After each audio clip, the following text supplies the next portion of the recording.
You know, I'm really glad I went to E3 the last couple of years. I had a lot of fun there. I really enjoyed myself.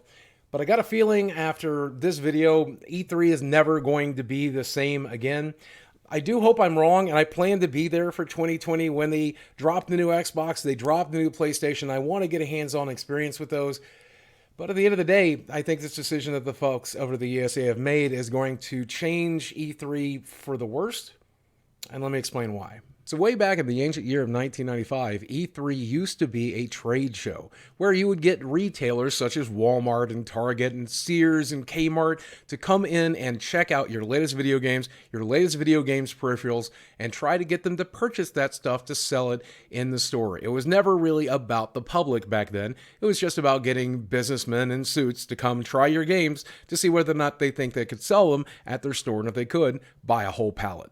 But eventually E3 began to evolve, and not only was it just a trade show, but you would also get the press involved, and the press would show up and cover these new products and cover these new games, and that would get fans excited as well. And then as we progressed into the world of live streaming and online video, we began to get fans directly involved by watching the content that was being created for E3, and it just became a really, really great time. And with so much attention and so much coverage, E3 was eventually a make or break situation. We saw the disastrous E3 2013 conference for Xbox basically tank them for this generation, and PlayStation managed to have a very good presentation that same year, and that's what put the PlayStation 4 ahead for this generation.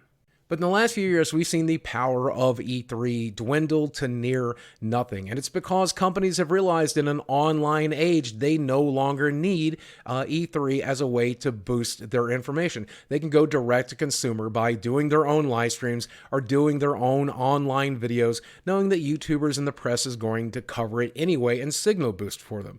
So we saw Nintendo do this a few years ago. Now we've seen Sony follow suit. We've seen EA follow suit, and even Xbox, who still kind of does stuff during the middle of E3, doesn't do stuff in the LA Convention Center. If you don't realize that, they actually do their stuff in their own Microsoft Theater across the street. So they've always kind of been competing with E3, even though they sort of are involved. I mean, next year's E3 is going to be very telling. We've got a brand new PlayStation. We've got a brand new Xbox. And we're going to have a ton of games for those new systems. But what does that ultimately mean for E3? If Xbox does it on their own stage, if Sony does it at their own presentation or does it elsewhere, then E3 will get none of that hype. So E3 is scrambling to try to stay relevant. Now, the numbers for E3 have always been relatively slow, but when you compare it to one of these other festivals like Gamescons and China Joy and the Brazil Game Show, the numbers are very, very different. E3 2019 only had 66,000, whereas Gamescom 2019 had 373,000 people in attendance. But now here's the thing about E3. When it was a trade show, those small numbers were important because you had to be on a very short list of people to get into the show. And then later in the show's life, as they involved the press, those small numbers would have been good as well because the press was the folks who signal boosted you moving forward. In the last couple of years, you've seen E3 trying to get gamers in the front door like Gamescom and like China Joy, and they just kind of failed to do that. So now they're trying to scramble and reinvent and find a way to get fans to buy tickets to show up. And in the day and age of social media, obviously word of mouth is more important than it's ever been. So getting a lot of fans in there who can post stuff that they discover at E3 on their Instagram, on their Twitters, on YouTube is a really, really good thing. It's much more powerful than going directly through the press or influencers or certainly through the gaming industry itself. And I think you're going to see a lot of press people and influencers complaining about this because we don't necessarily want to go to a giant fan festival. We kind of want to have an exclusive event so that we can get our coverage and we can get our footage without having to stop for a photo every few steps. But at the end of the day, that's not my biggest complaint. I'm glad to hang out with the fans. I just feel like the plans that they currently have are just horribly flawed. And let me show you why. I mean, I don't know about you, but when I think about E3, I think about video games, I think about video game consoles, I think about high-end PCs. So obviously they're just going to double down and triple down to get as many video games and gaming peripherals on the floor as possible, right? Right?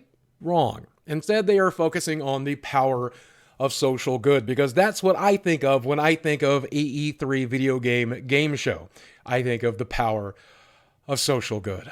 Oh, God. So according to the ESA's plans, research shows the millennials and Gen Z are the most giving back / social good generations ever. I think that is definitely arguable, and I don't think tweets count as social good, but hey, let's move on. By amplifying E3's social good brand, we can advance the industry's brand with consumers while storing positive chits for future use. Policy goals, next negative video game story, etc. I think the only thing worse than pandering to this type of demographic is then explaining that you are pandering to that demographic, that not only are you doing it for just the fan service of it, but that also you're trying to, quote, store chits for future use because you appeal to this demographic, because you did something good. They won't get mad at you when it comes to the next bad video game story. That's absurd. That's absolutely absurd. Not only is this the wrong methodology, but they're going about it wrong as well. Even if the people you were pandering to here cared about video games and cared about this industry, then you have basically destroyed that goodwill by admitting that you're only doing it to manipulate them for goodwill. So this is just about as bad as it can get. One tactic we can implement is partnering with influencers, such as celebrities, athletes, and YouTube personalities who are passionate about E3 relevant social good efforts, gender equality, STEM fields, etc. And look, I'm all for having YouTube influencers or Twitch influencers at these types of events.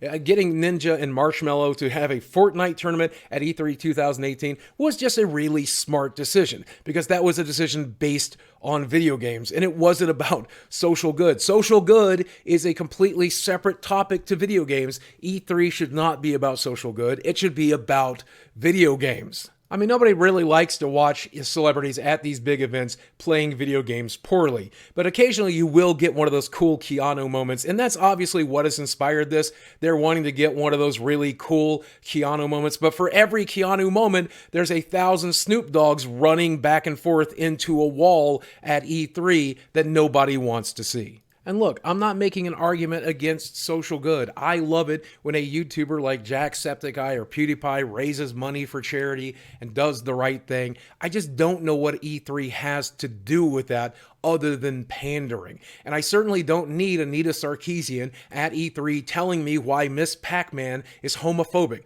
I don't think that's a thing that we need at E3, and I'm terrified that that's the direction it's going in. They give an example here saying, imagine an NBA champion global superstar participating in an E3 Coliseum conversation and or a global movie star being part of the E3 digital ticket because it included social good components. And this is so frustrating because they were so close to understanding why Keanu went viral.